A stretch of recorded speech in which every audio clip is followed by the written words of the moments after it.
I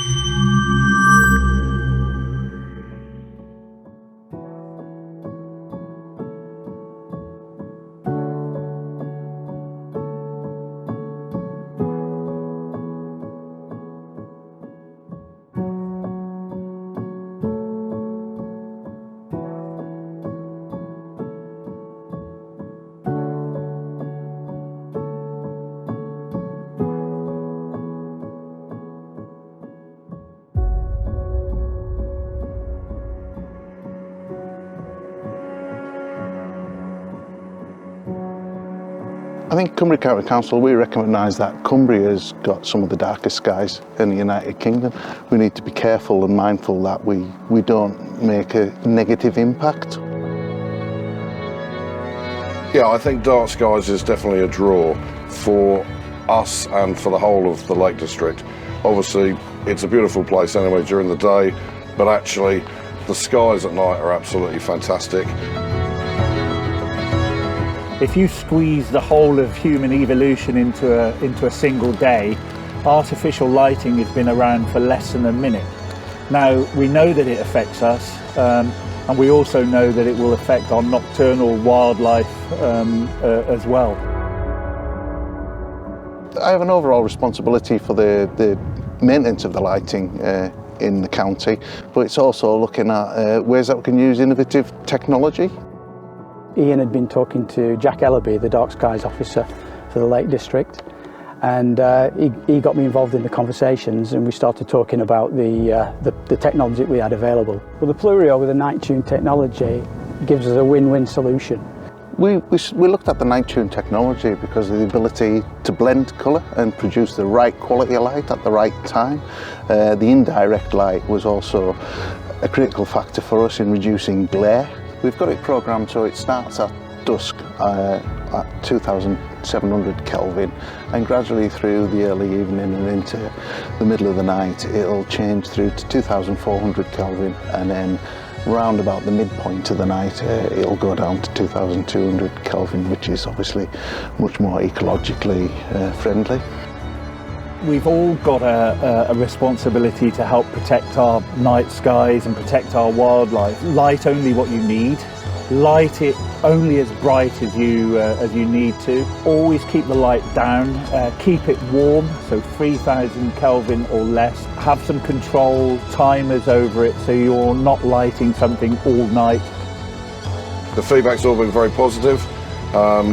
Obviously, what's great about them is they're not just good for the wildlife and all the rest of it, actually they're better for the residents, because for the residents that are living next to the lights, it's better to have them the ability to tune them down overnight. Definitely it's been a positive, and we are looking to replace all of the other lights that we own as a parish in the area with the same type. It's a very historical terrace. It dates to the 1800s, so we wanted to be sure that the solution we found was fitting with the location. So we didn't want anything that was not going to be fitting, but we wanted something that also had really good optical control and was more sensitive to the nighttime environment. Well, in the past areas were just lit, but now we're able to do it in a more sensitive and less impactful way using the new technology. So the light is much less intense, and it's actually lighting up where you want it to light now. So before it was kind of lighting up our gardens and lighting up our houses, but wasn't actually lighting up where you wanted to walk. So what's really lovely now is that the light's in the right place, and the gardens now at night are dark, which is really good for wildlife. It's had a really positive impact on the community, and I think this project has really brought people kind of out and together and back in communication with one another.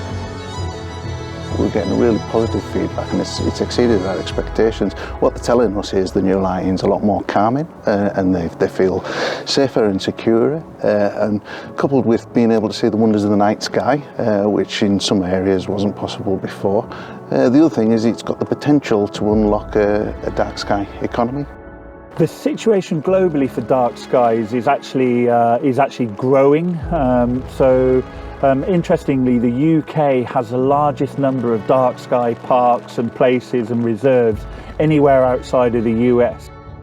To protect dark skies, Thorn are collaborating with the International Dark Sky Association to make sure that inherent in our Thorn brand DNA are all the attributes that we need to follow to meet the regulations to limit light pollution in the form of light spill, sky glow and light trespass. We approach this not just from a post-up luminaire point of view, but also from wider luminaire families appropriate for building surrounds as well.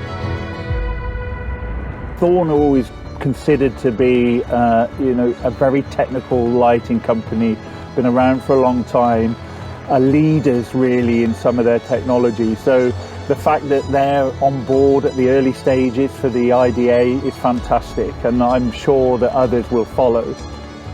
If I was advising other councils on a project like this, I'd say really do the research, speak to the people who are familiar with the nocturnal habitat, and then tailor a solution that benefits everybody and everything.